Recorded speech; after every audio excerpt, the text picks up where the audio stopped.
Salut les philosophes! Alors, pour cet instant de journée, je voulais vous partager une réflexion au sujet de l'enfance et des métamorphoses. Voilà, j'ai entendu vite fait dans ma voiture, j'ai capté juste un petit instant, euh, un homme qui parlait de l'enfance et du fait que pour pouvoir continuer à évoluer dans la vie, se réinventer, se redéfinir, il fallait pouvoir se reconnecter en fait avec l'enfant qui était en nous, parce que l'enfant, c'est un principe de métamorphose. En fait, l'enfant, c'est celui qui se transforme en fait à la fois physiquement, mais aussi mentalement, psychiquement.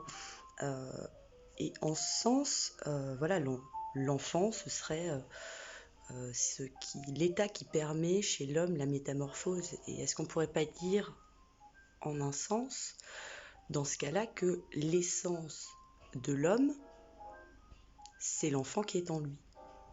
Puisque l'homme, par essence, enfin, si on suit, je crois que c'est Bergson, non, ouais, qui a parlé de la distinction, l'homme n'est pas homo sapiens, à savoir l'être de savoir, mais le mot faber, celui qui fabrique, qui transforme le réel, et ce faisant se transforme lui-même. Voilà, donc en ce sens-là, voilà, est-ce que l'enfant n'est pas l'essence de l'homme?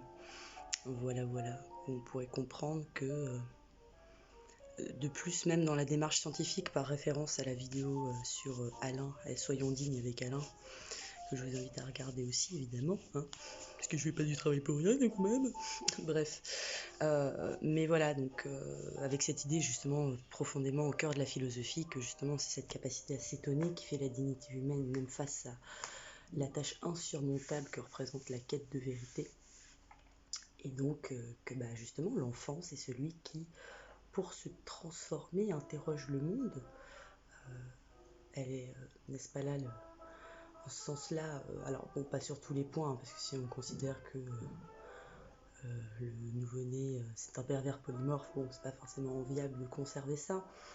Mais est-ce que l'enfance ne résume pas en fait la dignité humaine en ce sens-là, voilà, parce qu'on aurait tendance à voir l'enfant comme l'enfant serait digne en vertu du fait que plus tard il sera un homme accompli et qu'il aura une raison, etc. Mais est-ce qu'au contraire, ce n'est pas justement l'enfant qui, de par cet étonnement, de par cette capacité à se métamorphoser, en fait, représenterait ce qu'il y a de digne en l'homme, et raison pour laquelle, par exemple, peut-être que c'est comme ça qu'on pourrait interpréter la phrase du Christ, de laisser venir les enfants à moi. Voilà, voilà.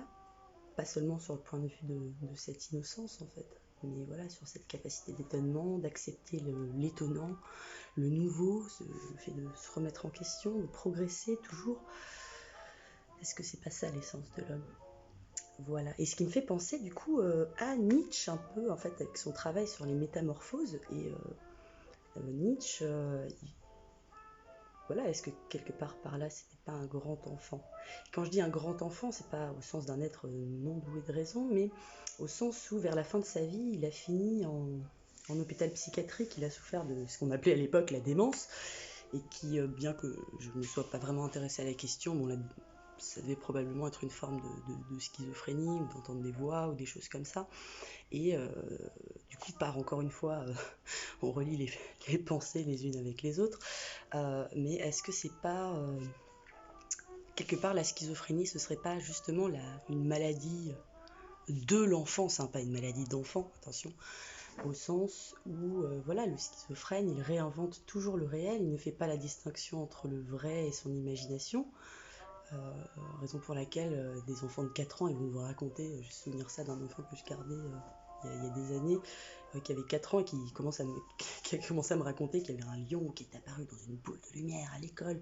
Il était tout à fait persuadé de ce qu'il me racontait, parce qu'il y a ce phénomène-là. Et donc, et en un sens, est-ce que c'est pas là que la schizophrénie aurait justement une approche pertinente du réel par rapport aux autres manières de voir, par rapport aux autres structures psychiques, en ce que justement, en fait, par ce côté, cette structure enfantine qui persiste et qui régit en fait le rapport au réel, bah en fait le schizophrène c'est celui qui nous permet de prendre conscience déjà, bah, avec les premiers arguments sceptiques qui datent il y a des milliers d'années, 2000 ans environ, Mais je suis nulle en date. Mais bref, voilà, de l'idée que voilà, on est tout à fait capable d'imaginer quelque chose qui n'est pas ou d'être à côté du réel en fait, d'avoir des perceptions fausses. On prend l'image du fou en fait pour remettre en question l'assise de notre approche du réel. Mais est-ce que en ce sens-là, il n'y aurait pas justement, quand Nietzsche va nous parler de métamorphose, est-ce que c'est pas là justement une expression schizophrénique, une expression du coup d'enfance, dans lequel en fait voit apparaître déjà notre côté projectif dans notre approche du réel, mais également aussi sur le fait, l'idée fondamentale du fait que dans le réel, rien ne naît, rien ne disparaît, tout se transforme. Le réel, il est métamorphose. Ce qui me fera faire un dernier lien avec la musique, en ce sens-là, parce que souvent les schizophrènes sont des êtres très doués en art, parce qu'ils ont une intuition très forte. Alors je sais pas, j'ai pas vraiment d'exemple en musique, en peintre, on a Van Gogh par exemple, mais est-ce que justement la musique, en fait, est-ce qu'elle ne nous touche pas en ce qu'elle exprime, pardon, excusez-moi pour les mouvements de caméra, en ce qu'elle exprime l'essence du réel qui est de se métamorphoser, qui est d'être un courant continu. Pour que la musique en tant que morceau prenne forme, il faut qu'elle se métamorphose dans son cours en fait. Voilà. Donc est-ce que ça ne dit pas beaucoup du réel tout ça? Voilà, donc encore une fois, c'est des pensées un peu jetées par-ci par-là, mais voilà, si vous trouvez quelque chose d'intéressant, n'hésitez pas voilà, à le reprendre pour votre propre pensée, le développer à votre façon, ou alors le prendre pour base d'une critique.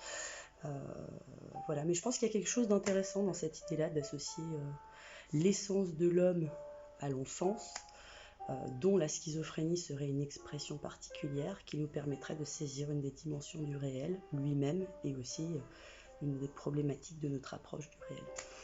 Voilà. Salut les philosophes!